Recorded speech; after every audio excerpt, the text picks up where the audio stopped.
Hello, good morning! December 1 na! Advance Merry Christmas! 10th week. Tayo ng ating patties made of puso ng saging para healthy. Plus, lagyan lang natin yan ng asin, paminta, at egg. Tsaka i-fry na natin yan. Yan o, bati-batiin lang. Lang natin yung ating pan at maglagay tayo ng ating coconut oil.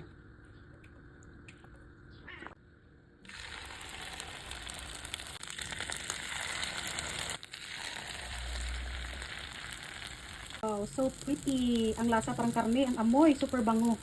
Perfect. Sa same pan natin, naglagay ako ng oil. Sa nilutuan natin ng ating patties na puso ng saging. Mag-isa tayo ng ahos. Ayan. Next ay kamatis. Lagyan na natin ng ating slice ampalaya. Lagyan ng salt. Mekos-mekos. Lagyan natin ng ating binating itlog. Rin sa pinaglutuan natin ng ating patties at ampalaya, maglagay lang tayo ng butter. Magluto tayo ng ating salmon. Hello, good morning! December 1! This is our 10th week with our black coffee and salmon, ampalaya with egg, and puso ng saging. Ayan. That's it. 10th week! December 1! Congratulations, self! No? 49 kilos na lang ko. Kaon ta. Ano pa ginahulat nyo, dira? No, hindi lang maging healthy outside pero sa inside ang most important gid. So may ari ta diri sang patties made of puso ng saging, ampalaya, and our salmon with thyme. Nilagyan ko ng thyme. Ngamit. Gabi siya ka ano? Sariling oil niya ba? Tambok. Christmas party kami kahapon. Mga low carb dire. Siyempre, grabe pa ang mga testimonies ang iba. Kay mga naga-insulin, naga-inject, may mga pa-dialysis na. Ako ya bilang wala sakit, for prevention ang akon. So, grabe, nag-enjoy kami kahapon sa birthday ni Doc Presi. Hi! So, wala kami nagpuli nga luhaan, no? Araw, may cumin ko nga nadaugan sa raffle. Kag may ara nga pillow. Sadya kami. Nag-enjoy gidang tanan. Kag may ara ko diri nga black coffee. Do karne nga tuod ang lasa sang aton nga ano ba puso sang saging.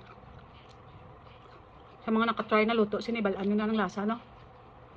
Mga ginahimo sang una nga panahon bola-bola. Kasi kumusta naman ang mga New Year's resolution ta, mag-diet na. Abta naman 2026 daw wala gidaw. Low carb pa gusto kakaon. Basta ang sundon mo lang din ang food guide. Kung may ginabatsyag ka nga metabolic diseases mo dra, pwede ka mag-consult sa doktor nga low carb.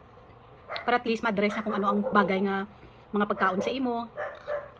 Kung ano mga bawal. Kaya hindi man tanan nga pagkaon nga para sa akon, okay man sa inyo. Pero ang mas nami gidira, fish, meat, pork, beef, shellfish, mga seafoods.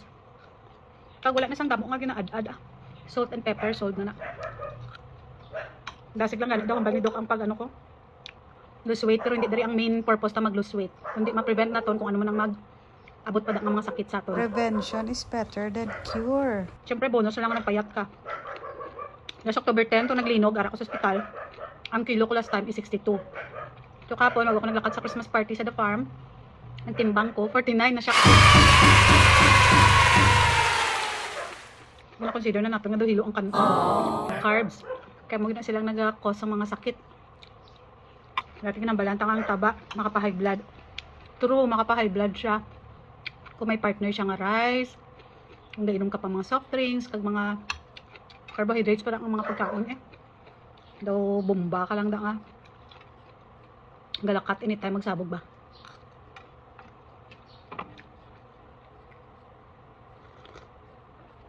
Gigamit ko lang din nga oil sa pagprito ko sang mga foods ko, coconut oil. Wala sang tatak ba, wala brandless. Tag 199 1 kilo na. Pero ang akon nga salmon, giluto ko sa butter. Tapos gibutan ko lang thyme. Namit. Sabi ang oil niya. Pati. So breaking the fast na ta, kay kahapon 3 o'clock kami sa Christmas party ni Doc sa The Farm. So subong 10 o'clock in the morning na. 19 hours na ang aton nga fasting. Pero hindi man necessarily nga subong dapat 24 hours ka buwas amo ni dapat hindi kung nagutom ka di magkaon ka pero kung busog okay lang. Kag nakaumad ako 1 meal a day. Sometimes timad kung ginagutom ko kadalawa, no? Pag gusto ka lang da basta importante wala ka na carbohydrates, wala sa mga bawal nga oil, mga seasoning mo dara, mga tamis, sugary, mga processed foods, dapat natural food, salt and pepper, okay na siya kaayo. Bye-bye. Ubusong ko na yung pagkaon ko ah. Thanks for watching.